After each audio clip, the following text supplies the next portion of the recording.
Good morning, all of you. BCom Part First, Subject Business Administration, व्यवसाय प्रशासन, paper first, business law, व्यापारिक संनियम।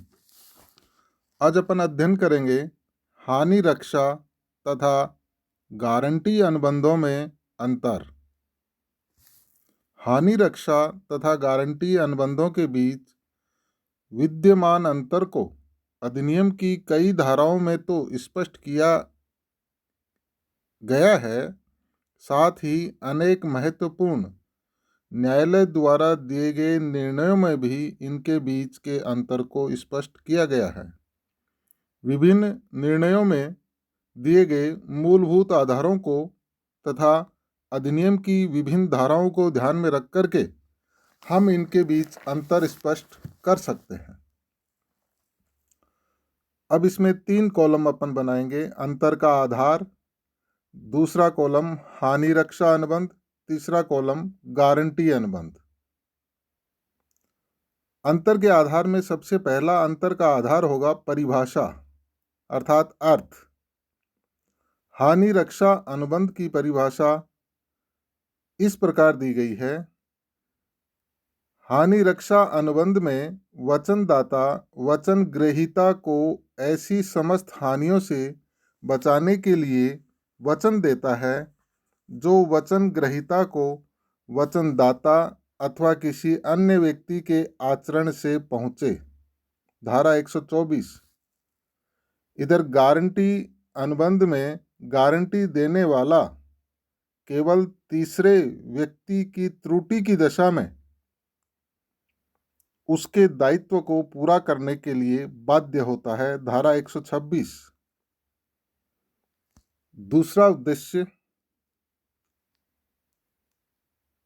दूसरा अंतर का आधार उद्देश्य। हानि रक्षा अनुबंध का उद्देश्य भावी हानि से सुरक्षा प्रदान करना है। गारंटी अनुबंध का उद्देश्य भावी हानि से सुरक्षा प्रदान करना है। तीसरा अंतर का आधार है पक्षकारों की संख्या।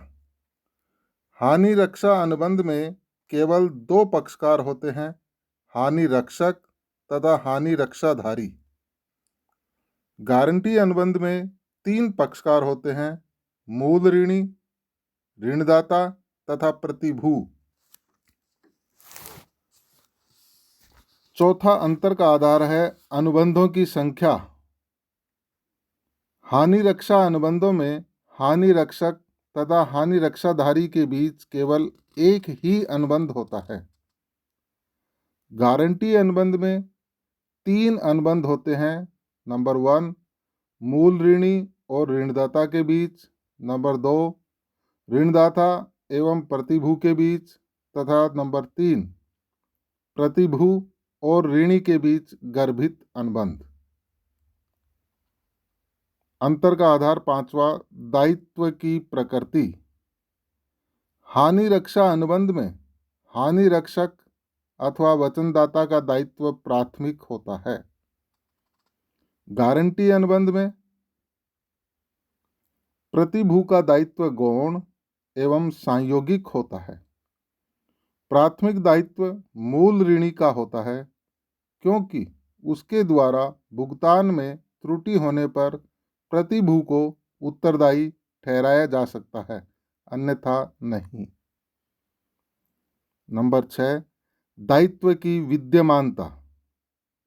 हानि रक्षा अनुबंधों में दायित्व सांयोगिक होता है, जो घटना के घटित होने पर दायित्व उत्पन्न होता है, जबकि गारंटी के अनुबंध में दायित्व या ऋण विद्यमान होता है जिसके निष्पादन की गारंटी दी जाती है।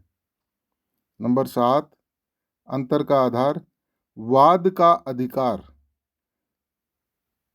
हानि रक्षा अनुबंध में हानि रक्षक अपने नाम में तृतीय पक्षकारों के विरुद्ध जिन्होंने हानि पहुंचाई हो वाद प्रस्तुत नहीं कर सकता।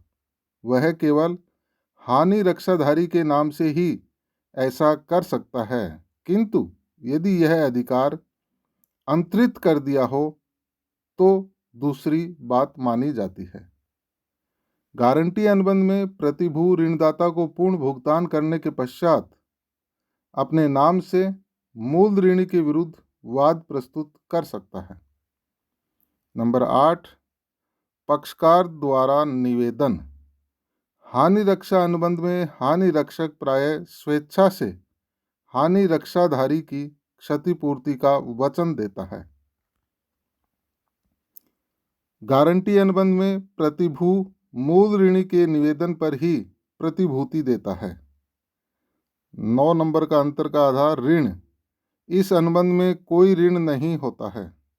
गारंटी अनुबंध का ऋण अथवा दायित्व पर आधारित होता है। गारंटी अनुबंध का ऋण अथवा दायित्व पर आधारित होता है। नंबर 10, प्रतिफल। इस अनुबंध में हानि रक्षक का प्रतिफल प्रत्यक्ष होता है अथवा उसे क्षतिपूर्ति करने का प्रत्यक्ष प्रतिफल मिलता है। गारंटी अनुबंध में प्रतिभू को ऋणदाता अथवा मूल ऋणी प्रत्यक्ष रूप से कुछ भी प्रतिफल नहीं देता है। ऋणदाता द्वारा मूल ऋणी को दिया गया ऋण ही प्रतिभू का प्रतिफल होता है।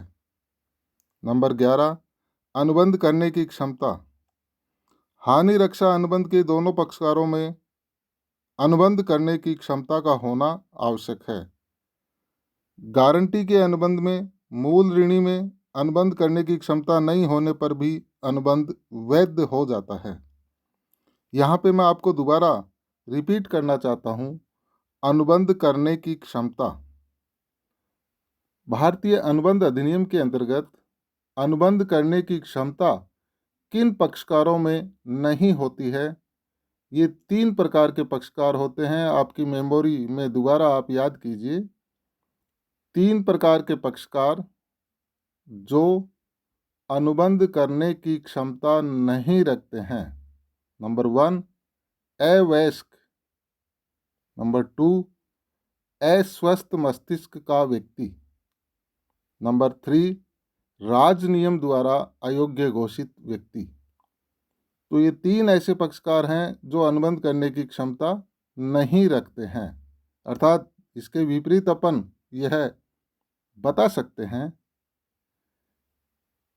कि अनुबंध करने की क्षमता रखने वाले व्यक्ति 3 प्रकार के होते हैं। नंबर 2, वयस्क व्यक्ति। नंबर 2, स्वस्थ मस्तिष्क का व्यक्ति। नंबर 3, ऐसा व्यक्ति जो राजनियम द्वारा अयोग्य घोषित नहीं किया गया हो। तो यहाँ पर ये बात अपन यहाँ पे दोबारा अपन ने स्पष्ट की। मैं समझता हूँ आपके दोबारा ध्यान आ गई होगी। इस अंतर के आधार को अपन दोबारा रिपीट करते हैं। अनुबंध करने की क्षमता, तो हानि रक्षा अनुबंध में दोनों पक्षकारों में अनुबंध करने की क्षमता का होना आवश्यक है। गारंटी के अनुबंधों में मूल ऋणी में अनुबंध करने की क्षमता नहीं होने पर भी अनुबंध वैध हो जाता है। नंबर 12, दायित्व की समाप्ति। हानि रक्षक का दायित्व तब समाप्त हो जाता है जबकि क्षतिपूर्ति अनुबंध समाप्त हो जाता है। गारंटी अनुबंध की समाप्ति गारंटी की शर्तों में फेरबदल करने से या अन्य विभिन्न कारणों से भी हो जाती है। नंबर 13, क्षेत्र। हानि रक्षा के अनुबंध में प्रतिभूति का अनुबंध सम्मिलित नहीं होता है। गारंटी के अनुबंध में प्रतिभूति के अनुबंध में हानि रक्षा का अनुबंध सम्मिलित होता है। तो ये आपके 13 अंतर के आधार हुए। यह परीक्षा में प्रश्न कई बार पूछ लिया जाता है 10 नंबर का। जैसे आपके 20 नंबर का क्वेश्चन होता है, उसमें 2 पार्ट कर दिए, ए और बी, 10-10 नंबर के 2 पार्ट कर दिए। तो उसमें जैसे पूछ लिया हानि रक्षा तथा गारंटी अनुबंधों में अंतर बताइए, तो ये आपका 10 नंबर का क्वेश्चन इस प्रकार बनता है कि हानि रक्षा एवं गारंटी के अनुबंधों में अंतर अपन इस रूप में स्पष्ट कर सकते हैं।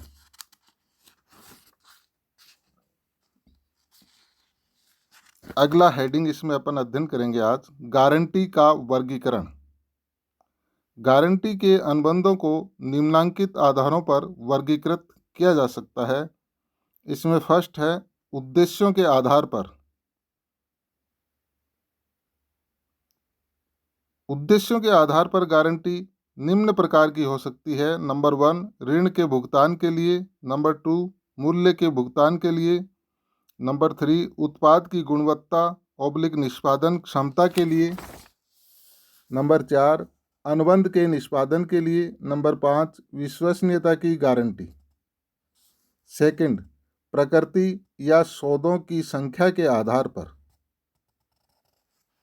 प्रकृति या सौदों की संख्या के आधार पर गारंटी दो प्रकार की हो सकती है। नंबर 1, विशिष्ट गारंटी। नंबर 2, चालू गारंटी।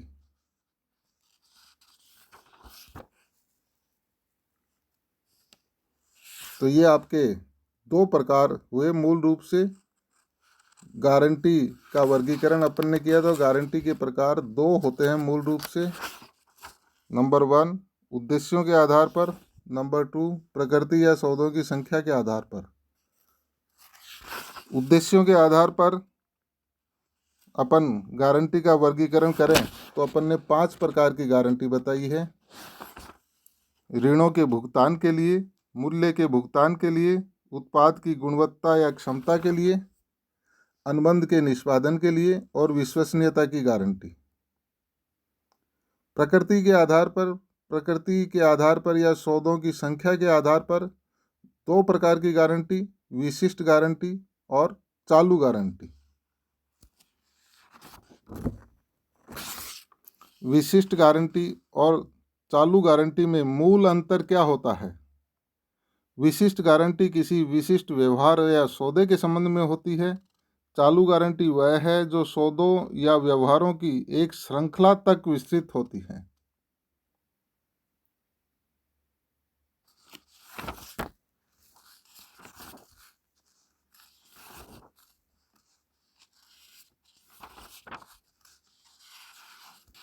तो ये अपना आज का टॉपिक अपन यहाँ पर इसमें एक चीज और अध्ययन कर सकते हैं। प्रतिभू के अधिकार। अनुबंध अधिनियम के अंतर्गत एक प्रतिभू को निम्न प्रकार के त्रिकोणात्मक अधिकार प्राप्त होते हैं। फर्स्ट, मूल ऋणी के विरुद्ध अधिकार। नंबर सेकंड, ऋणदाता के विरुद्ध अधिकार। नंबर थर्ड, सह-प्रतिभूतियों के विरुद्ध अधिकार। तो ये 3 प्रकार के अधिकार प्रतिभू को प्राप्त होते हैं और ये तीनों ही अधिकार अपन यहाँ पे हेडिंग के रूप में अध्ययन किए हैं। इसके बाद में अपन आगे अगले वीडियो में अध्ययन करेंगे निक्षेप या उपनिधान अनुबंध। निक्षेप या उपनिधान अनुबंध। धन्यवाद।